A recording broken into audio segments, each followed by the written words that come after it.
Bismillahirrahmanirrahim. Assalamualaikum warahmatullahi wabarakatuh. How are you feeling, Ananda? Hopefully kalian semua sehat selalu dan selalu dalam lindungan Allah. In this occasion, we begin at the first meeting and this for the second semester with the new material. It is about formal invitation letter. So I believe it's not unfamiliar enough after you already heard these materials, because honestly I have already delivered this material for the previous semester. Formal invitation letter. So at least we focus at the several parts. The first one, we try to analyze the point of the letter itself, like who the sender of this letter, who the recipient, and when and where the party will be held, and what is the main idea, and something else, and how the enclosure, and something else. I think we focus at the several parts. No wasting time, tidak usah ini Nanda ya, tidak usah ribet. Jadi kita langsung fokus ke inti poinnya saja seperti itu. As you can see here, seperti yang Anda lihat seperti di layar. Nah, di sini ada contoh surat ya. As you can see here, there is formal invitation letter. So let's we see what is this kind letter about. As you can see here, there is I just want to I just wanted you know for yourself. It is for the formal invitation letter. At least you should to focus on the three part. The first one is opening, body, and the conclusion. That's all. Kalau di formal invitation letter atau surat menyurat secara formal, itu Ananda tuh cukup fokus dengan 3 hal saja, nggak usah balik sana balik sini atau kesana kemari, nggak usah. Cukup fokus 3 hal, yaitu ada pembuka, kemudian isi, dan terakhir adalah penutup. Nah, di pembuka itu ada apa aja sih? Nah, di pembuka itu ternyata ada beberapa bagian yang harus Anda ketahui. Yang pertama, seperti yang Anda lihat di sini ada 35 Senggigi Raya, Lombok 75009, Nusa Tenggara Timur. Tell me, what you think with these words anyway? Kira-kira menurut Anda ini apa sih kira-kira? Yes, ini adalah address ya. Ini adalah alamat ya. Alamat dari si pengirim. Biasanya kalau dalam format surat pada umumnya, kalau di Indonesia gitu ya, itu biasanya ada kop suratnya, biasanya diawali dengan kop surat, kemudian di bawahnya itu ada alamat gitu ya, atau mungkin biasanya di kop surat atas itu diberi nama sebuah institusi si penanggung jawab, kalau memang surat itu berdasarkan di bawah naungan dari suatu institusi, biasanya seperti itu. Kemudian, nah ini yes, this is the sender address, ini alamat si pengirim gitu ya. Biasanya kalau lebih lengkap lagi, setelah sender address biasanya di bawahnya itu ada namanya recipient address ya, atau dikasih alamat si penerima. Jadi itu tergantung dari prosedur dari masing-masing institusi, apakah bisa diletakkan alamat si penerima atau si penerima atau tidak, itu tidak mengapa. Jadi tergantung dari prosedur masing-masing institusi. Let's turn for the next step. Kita beralih ke step selanjutnya. Nah, di sini as you can see here, there is 12 January 2014. Ada tulisan tanggal 12 Januari 2014. Kira-kira apa ya? Ada yang tahu nggak? Ya, ini adalah tanggal di mana kalian menulis surat gitu ya. Jadi ini bukan tanggal di mana kalian mengirimkannya atau tanggal di mana kalian menerima surat tersebut. Bukan. That's definitely wrong. Itu salah ya.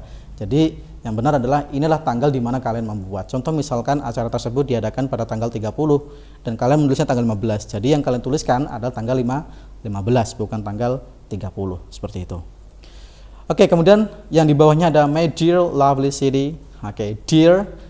Dulu nampaknya Bapak sudah pernah mengajarkan bahwa ini adalah bagian dari salutation ya. Salutation itu beragam ya, tergantung. Misalkan kalau secara umum sejauh ini yang Bapak ketahui, kalau untuk formal itu biasa menggunakan dengan kalimat dear yang artinya yang terhormat gitu ya, yang terhormat kepada saudara saya, kepada ibu ini, kepada bapak ini. Namun penggunaan terkait masalah salutation, insya Allah nanti dalam pertemuan selanjutnya Bapak akan menyinggung masalah penggunaan, kapan sih kita menggunakan Mr., kapan sih kita menggunakan Mrs., kapan kita menggunakan Madam, Sir, dan sebagainya. Karena itu beda Nanda ya. Kalau misalkan kita menggunakan untuk seorang lelaki yang sudah menikah dan sudah sepuh, itu tentu beda dengan seorang lelaki yang masih bujang atau lajang gitu ya. Dengan seorang wanita yang sudah sepuh atau sudah ya berumur mungkin 50 tahun ke atas dengan seorang wanita yang masih berumur 25 sampai 28 atau belum nikah, intinya itu beda penggunaannya. Jadi insya Allah nanti akan Bapak sampaikan dalam pertemuan selanjutnya. Oke, kemudian sebelahnya ada hello, ya it is opening ya, ini greetings ya, this greetings, ini ucapan salam. Tapi kalau dalam umumnya kita bisa menggunakan Assalamualaikum warahmatullahi wabarakatuh, seperti itu. Oke, and then for the next word or next, as you can see there are 2 paragraphs there, ada 2 paragraf di sana.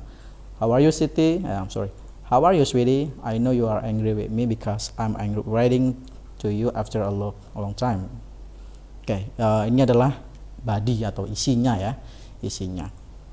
Oke, biasanya kalian akan mendapati pertanyaan semacam what is the letter tell you about? Itu kira-kira suratnya tentang apa sih? If you find the answer, if you find the question like this, absolutely yes. The answer always at the first line for every single paragraph. Kalau ada kalian menemukan itu suratnya tentang apa sih, kira-kira pasti jawabannya ada di baris pertama, biasanya di baris pertama di setiap paragraf. Atau kalau misalkan kalian ada perihalnya, ya itu ya biasanya terkait suratnya ya ada di situ gitu. Jadi karena ini berhubung tidak ada perihalnya, jadi kalian harus mencari jawaban tersebut di baris pertama di setiap paragraf, biasanya itu. Oke, nah seperti yang kalian lihat di sini Ananda, how are you, sweetie? I know you're angry with me because I'm writing to you after a long time. Jadi si penulis ini dia meminta maaf ya karena dia tidak lama tidak mengirimkan surat kepada si penerima, seperti itu. Jadi intinya seperti itu. Oke, kemudian kita skip yang bagian isinya karena memang banyak. Kemudian kita lanjut ke step terakhir, yaitu ada lots of love, Koko, Lana itu signature, harusnya tanda tangan. Kemudian I'm bringing you lots of souvenirs and pictures. Oke, that's part. I mean for the final parts, it's about enclosure atau penutup, seperti itu. Nah, for the generally at the parts of the formal letters, ya all of those. Jadi secara umum format atau bagan-bagan dari surat formal itu ya mencakup beberapa bagian tersebut yang sudah Bapak jelaskan. Intinya ada pembuka, isi, dan penutup. Pembuka itu ada alamat, kemudian ada salutation, kemudian di bawahnya lagi ada isi, kemudian di bagian ada enclosure ya. Enclosure itu bisa berarti ya tanda tangan, kemudian biasanya kalau dalam sebuah institusi biasanya dikasih nama si penulisnya, kemudian jabatannya, seperti itu. Oke, let's move for the next step here. Oke, ini ada contoh Anda. Oke, dear all project members, Manhart Indonesia on behalf of Shell Indonesia will conduct tender briefing Shell NTI Kertajaya Surabaya project. Therefore, here we would like to invite you to join the meetings as below schedule. Bla bla bla bla bla bla. Best regards, Amirul Mukminin, Cost Engineer. Oke, seperti Anda lihat di sini ada suatu contoh surat ya. Biasanya kalau dalam ujian-ujian Anda akan mendapatkan surat undangan simpel seperti ini. Biasanya pertanyaan-pertanyaan yang akan muncul biasanya seperti ini. Nah, ini ya. What is the invitation tell you about? Ini kira-kira suratnya menceritakan tentang apa sih? Oke, as I said before, kalau kalian menemukan pertanyaan seperti ini, pasti jawabannya ada di first line at the first paragraph. Ada di baris pertama, di paragraf pertama ya. Oke, coba kita baca. Manhart Indonesia on behalf of Shell Indonesia will conduct tender briefing Shell NTI Kertajaya Surabaya project. Ya, jawabannya adalah tender ya, tender briefing. Tender itu semacam project ya, project suatu kerjaan disebut dengan tender. Jadi itu jawabannya ya. Kemudian yang kedua, mohon maaf. Oke, what is the type of the invitation? Kira-kira itu tipe dari surat undangannya apa sih? Ya, karena kita materi tentang formal, jadi jawabannya formal invitation ya. Jadi tentang surat undangan formal.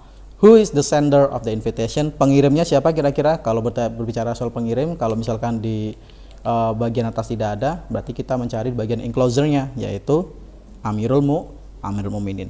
Ya, jadi Amirul Mukminin adalah si pengirimnya. Itu. Oke, who might be interested to read the invitation? Kira-kira siapa sih yang tertarik untuk membaca surat undangan ini? Nah, ini biasanya ditujukan ke resipian atau si penerimanya. Kalau si penerimanya itu jelas ya, ada di bagian pembuka di salutation, yaitu dear all project members. Berarti yang tertarik untuk membaca surat ini adalah para peserta atau para karyawan dari project ini gitu ya. Nah, dear all project members ada di bagian salutation. Kemudian terakhir, tell me which part of the complementary closing, bagian mana sih yang merupakan dari pelengkap penutup. Pelengkap penutup di sini ada ada due the urgency of this matter, your attendance is highly appreciated. Oke, itu adalah disebut dengan complementary closing ya, atau pelengkap dari penutup. Atau biasanya kalau dalam surat itu pelengkap itu bisa berarti tambahan-tambahan apa aja sih informasi-informasi yang akan ditambahkan. Contoh misalkan kalau acara tersebut terkait surat undangan untuk rapat, misalkan tambahannya mohon bagi Ananda semua untuk datang tepat waktu dan sebagainya. Nah, itu disebut sebagai tambahan atau pelengkap untuk bagian penutup ya, seperti itu. When and where the invitation will be held, kapan dan di mana undangan tersebut akan dilaksanakan. Nah, itu jawabannya ada pada ini ya, jelas sekali, date, time dan sebagainya. Okay, I think that's all Ananda. Thank you very much. See you for the next weeks. Okay. Thank you very much. Assalamualaikum warahmatullahi wabarakatuh.